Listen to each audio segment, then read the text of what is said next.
రాధాష్టమి పండుగను రాధారాణి జన్మదినంగా జరుపుకుంటారు.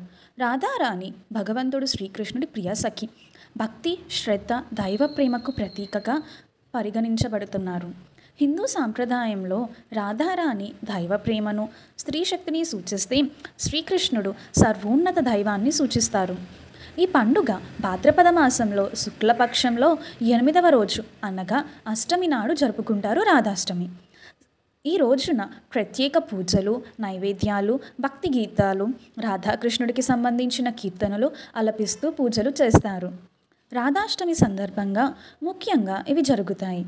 రాధాదేవి విగ్రహానికి పంచామృతాభిషేకము, వ్రతం పాటించి మరియు రాధాకృష్ణుల మధ్య ఉన్న దైవ ప్రేమపై ధ్యానం చేయడము, బృందావన, బరసానా వంటి ప్రదేశాల్లో ప్రత్యేక పూజలు, ఉత్సవాలు జరగడం. ఈ పండుగ భక్తి, దైవ ప్రేమ మరియు పరమాత్మతో ఏకత్వం పొందడంపై దృష్టి పెట్టి జరుపుకుంటారు.